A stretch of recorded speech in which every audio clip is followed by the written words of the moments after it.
So we're going to talk about the mark of the beast. We're going to talk about the spirit of the antichrist and how that's come up, and we're going to talk about the divine human being that's within you.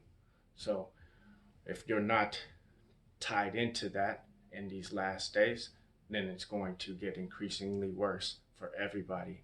And that's because most of us have fallen away from what an understanding of a personal relationship with Christ is. And so let me give you an example. What we're talking about when we're divine children of the Most High is that we have energy that flows through us. Although we're a limited being, we have the eternal spirit that flows through us. And so, well, we're able to shape that into thought, speech, into action. Okay, so those are the three divine attributes of man, and that is in conjunction with the three divine attributes of God, the Trinity, right? And so that God and man together, well, forms a relationship, and so what we're talking about is the infinite in the finite. And so how does that relationship work? And so there, right there is a six pieces right there when we're talking about uh, the Trinity of God and the Trinity of man, right? But if we don't, what that relationship is supposed to do is to be synthesized, and so we create a seventh, right? And so we can also look at three through being bifurcated into a spectrum where our minds, our speech, and our actions are on a spectrum of different types of spectrums, but basically we're going from light to darkness, right? And so we're somewhere in the middle there, depending on where we're at. So like, how does that work? So like in thought, we can talk about, you know, truth and ignorance, and there's a spectrum between there. In speech, we can talk about the same type of spectrum, right? And so in an action, it's the same type of spectrum. And so as we learn what it means to be eternal beings, then we're able to unfold that into our actions, but we don't know what that means anymore. And that is the unveiling of Christ. That is the unveiling of who you are as a human being. So, what are we talking about when it comes down to the mark, right? What's it referring to? Well, if we're not able to think for ourselves, we're not able to speak for ourselves, we definitely can't act for ourselves.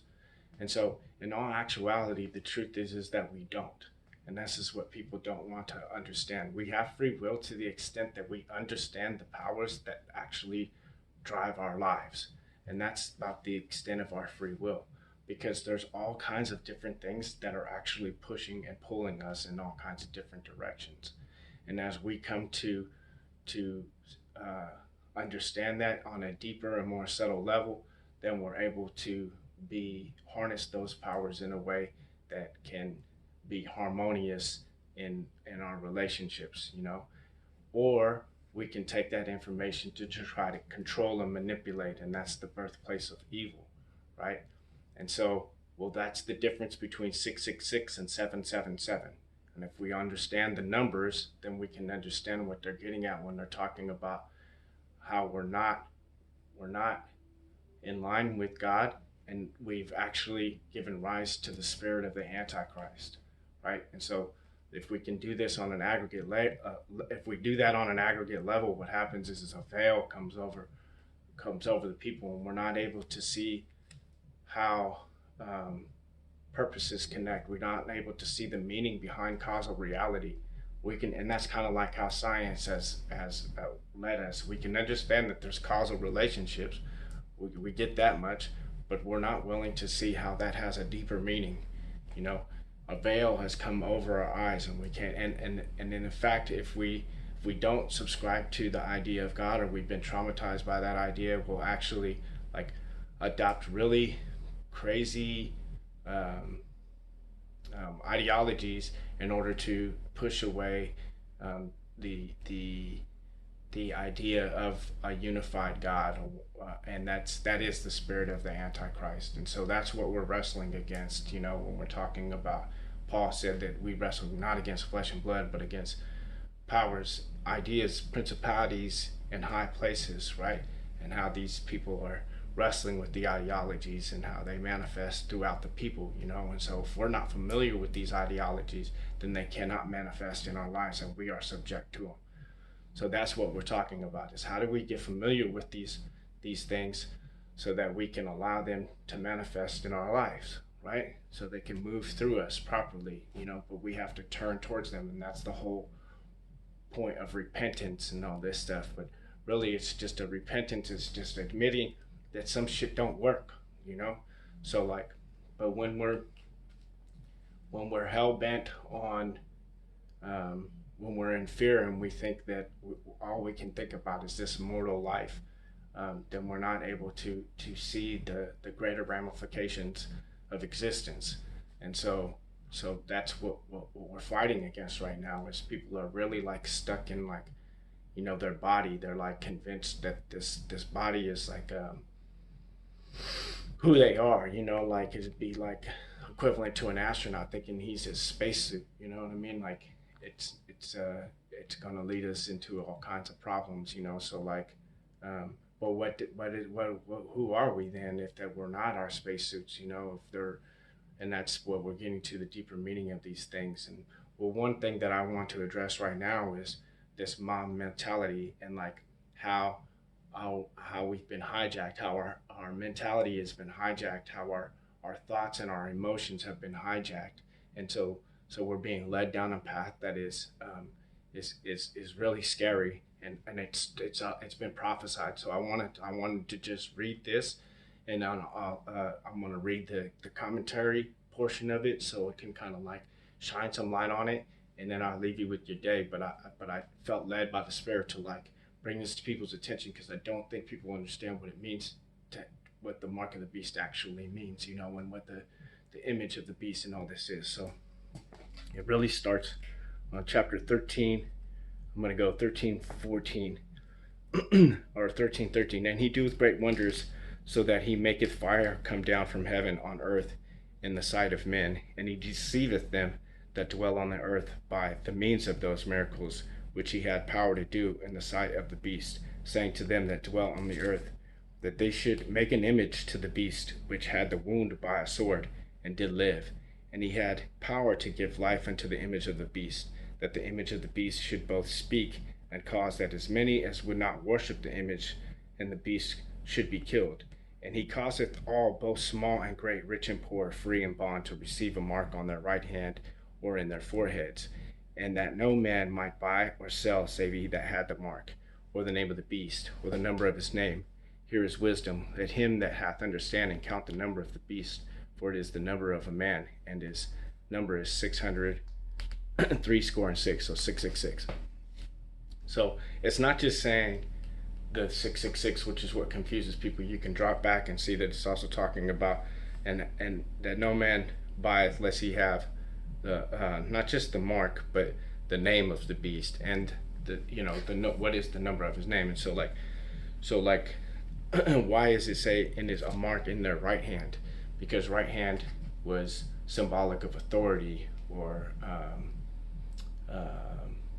honor, inheritance, so it was also like associated with, like, well, there's the right path and the left path. So the right path was like associated with light, and the dark path was associated with more self or darkness,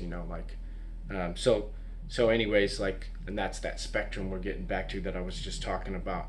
But like, what it's talking about is how our mind and our emotions have been hijacked, and all, and that's what it's referring to, those numbers, because really, like, we're a temple of the Most High, and so we're supposed to honor like the best thinking that we have, and that's our living relationship with God, right? The best thoughts and the best, and we all come up short, but that's why we have a humble. We're supposed to confess one sin to one another, and that's how we grow with each other, right? And so, like, well, let me read the interpretation and then I'll close it out because I know I already went too long. So, but this is really important, you know. So, okay, 1313. The pride of life breathes animation into the false ideas and assumptions of the individual, which in turn form a compound image of self. Concepts that move from an abstract state of lofty idealism in the heights of heaven brought down to earth, patterns of overtones that relate with the fundamental and practical ground of daily acceptances. However, as these concepts begin to take shape and clarity in the process of materialization within the mind of conceptual relativity, the ego then sets progressive cycles into motion by taking such a position. In reality, it is the purifying fire of judgment that purges our conflicting concepts with natural law on earth. However, men and women are swept away in the fancy of gain and descend once again into the trap of worshipping the self, tantalized by the words of the false prophets for false prophet, prodding into worshipping an image of self that has led them time and time again into death and despair, captivated by fantastic justifications that people defend as great signs and miracles, boisterous ideas in no way regulated by the common consideration of others. Such bullshit cannot endure in the light of truth, but only in the perverted mind and heart of man. This brings about a situation where those that refuse to bow down to the claims of the short sighted are put to death, illustrating that the self centered person is not going to listen to anything contrary to his own worldview, but also that those who would grow in grace will not bow down to such rigidity of perspectives, and the ego driven self is slayed. Those that worship self show it in their actions and thoughts. The image of self in conflict with universal law must be shattered to accept the remedy of life. If ignorance is not exposed, it becomes the hell that must be endured through the practice of false precepts and their causal relationship with actuality. Driving, and that's 16. So then it continues on, driving the thoughtless and proud to the extent of declaring authority over creation. So that's where we're at. That's where we're headed. That's what this book was trying to lay out, like what will happen as the individual loses sight of who Christ is within himself, and that happens on a societal scale. As the individual loses sight of what that relationship is through his own self deception, then he's not able to pass along those precepts, and that stuff becomes a generational curse. And these cycles start to pile up and pile up. And as we get further from the truth, we become more and more enslaved by our false ideas, and those false ideas run in conflict with actuality. And that's why we start to have all kinds of different conflicts and different types of problems, because we're not actually like being true to ourselves at the very base level is what it comes down to, is we're not having the courage to be honest with ourselves and in front of God. We don't even want to admit, and this is the spirit of the antichrist, that there is a God, that there is a personal God. And this was something that I struggled with for a long, long time, you know. Like for a long time, it was easy for me to conceptualize an order, you know, like a transcendental God that like didn't understand the personal things, you know. But well, that was a beginning, you know, for me. And so like as I started to tease that out, you know, it became more personalized, you know. But people have a hard time even thinking about the idea of God because they've been beaten with it and they've been told that it's all about just faith, just faith. No, it's not just about faith. Everything has faith, everything, because we don't know everything in its full totality, you know. So you have to use faith in your everyday life, but it's not about just a blind faith. It's about using faith in a way that we're actually learning about how reality actually works, you know what I'm saying, and being, and how do we do that? We do that by crucifying ourselves, by putting ourselves on the cross, by analyzing ourselves and saying, look, you're full of shit. I'm talking about myself. Like, how come if you say this, then you do that? You know, And through this self-examination process, we really start to understand what reality is all about, and there's different ways of going about that, but anyways, that's the crux of the story, right? And so, like, we're not willing to do that. We're not willing to put ourselves on the cross. We're not willing to to make the sacrifices, and that's why we're in the situation that we're in today. We talk about people that are struggling, and yet we're not willing to do the things that we need to do today to change those patterns, you know. And so, like, I'm not ignorant of. I don't think that we can just, barring some significant impact on us, we're going to change the patterns of our lives, um, but we shouldn't let these people just create certain things so they can push us in a way, because we can't think for ourselves.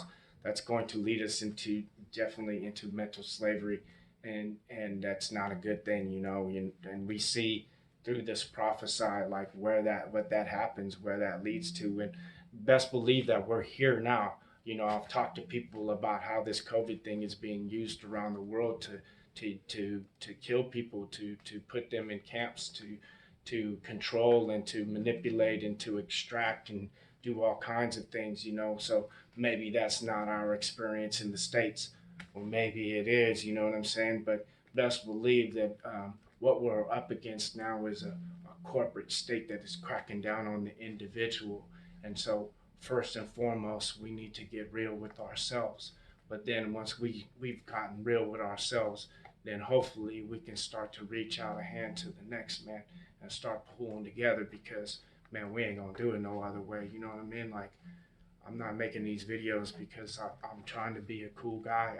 I'm doing it because, like, I'm afraid for the generations that are unborn, and what the decisions that we're making today are going to, how they're going to play out in their lives. It doesn't have to be that way. We don't have to just accept that this stuff is inevitable. It's potentials, it's trying to tell us this stuff. These prophecies are trying to tell us this stuff so that we can actually participate in this. It's a dual story, by the way. It goes as a story of, there's the corruption of the church and the falling away and the judgment of people, but there's like there's also constantly being a new rebirth, a new creation is being stimulated. So, like, it's just about what are we going to subscribe to, on what side of history do we want to be on, and like, and really what I'm talking about, if we're going to split it down the middle, is between fear and faith,